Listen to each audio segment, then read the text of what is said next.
Despite commitments to eradicate modern slavery and human trafficking by 2030 as part of the United Nations Sustainable Development Goals, the world is at risk of failing to meet this objective.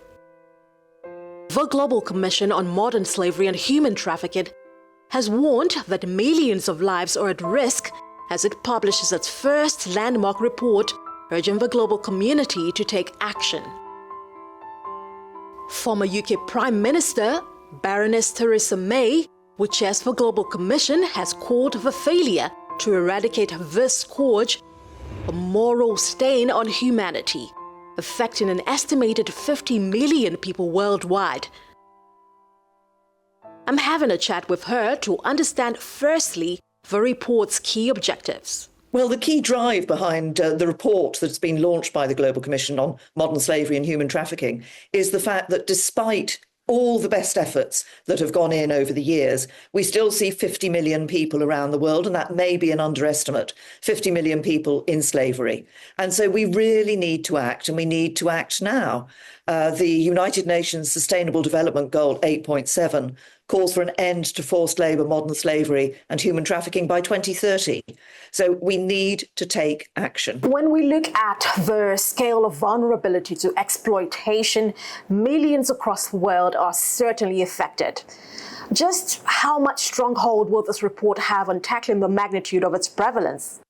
The report has recommendations for governments. It has recommendations for businesses in terms of looking into their supply chains to make sure there's no forced labour. It has recommendations for civil society organisations in crisis contexts. But I think one of the critical things it does is it emphasises the need to bring together consideration by governments of a number of issues that are affecting countries around the world.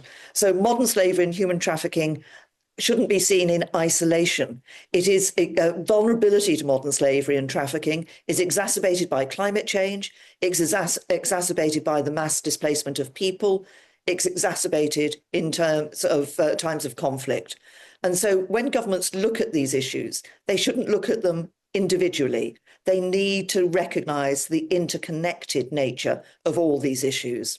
Now, in the business world, we do know that modern slavery in supply chains is quite rife. Beyond mere sensitization, how does the Global Commission on Modern Slavery and Human Trafficking seek to tackle this for the long term? In terms of dealing with businesses and ensuring making sure there's no forced labour in their supply chains, the first level that we're dealing with is governments, which is saying that governments should have legislation, they should have laws that mandate companies, require them to look into their supply chains, into their own operations, and identify where there is forced labour and to take action against it and prevent it happening in the future. And the best means that the report has identified for doing that is to mandate human rights due diligence for companies. So there's that level of businesses actually being required to do something by government legislation. But the second level of this is actually identifying how businesses can do this. We've started that work, but this will be also some more work to be done in the second phase of the Commission's work, is to be able to identify, if you like, the toolkits that can be helpful to companies in helping them to see how they can undertake this due diligence across their supply chains. Now, the 2023 Global Slavery Index currently ranks Nigeria 5th out of 51 African nations for the prevalence of modern slavery. How important is Nigeria in the success of this campaign? And more importantly, what metrics will aid measurability of its impact? Well, obviously, as you say, Nigeria is number 5 in that prevalence list.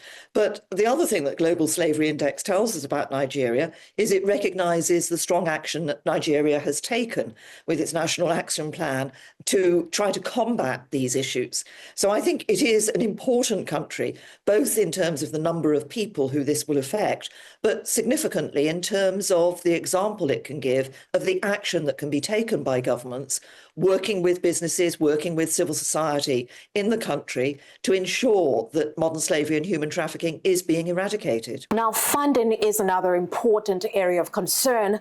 How difficult is it going to be to sustain funds for humanitarian projects like this, especially in a world where the US is currently drawing in its horns?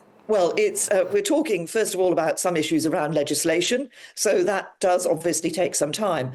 Our end goal is actually the Sustainable Development Goal 8.7, which is to end forced labour, modern slavery and human trafficking by 2030. Now, doesn't give us much time, but I think we need to keep that goal in sight. In terms of the report itself, there are some specifics. So, for example, we're calling on the United Nations to set up a 2-year strategy and delivery group under the Executive Office of the Secretary General to deal with the issue of humanitarian crises and ensuring that anti-trafficking is an element, an aspect that is taken into account when organisations are dealing in crisis contexts. From a business perspective, what measures can be taken to bring companies making billions from human trafficking to book? Well, I think there's 2 areas I would talk about. The first is when you're looking at business supply chains, we're clear that the legislation that we think should be introduced should also have penalties attached to it for those companies that don't do what's necessary, that don't identify and look for, and if they identify forced labour in their supply chains, actually take action to eradicate that. And then the other thing I would say is, of course, we must never forget that significant numbers of perpetrators are actually organised criminal networks. And of course, that is about the judicial system, it's about law enforcement, it's about identifying those criminal networks, then being able to prosecute and deliver justice. And when it comes to understanding one's rights and basically being able to avoid getting into situations where you're trafficked or you're in a case of modern slavery, how much sensitization is out there? Currently, of course, you're doing this work, but how much time would it take to get there generally? Well, one of the things we've done is, alongside the main report, we've published what we call the prevention framework. And this identifies the various risks of vulnerability to modern slavery and human trafficking. And this is an important tool. We want governments to use this to be able to identify what they need to do in order to reduce those vulnerabilities so that they are removing people from a situation where they are more likely to be exploited. Well, Baroness May, many thanks for having this important conversation, and we look forward to seeing more from the Global Commission.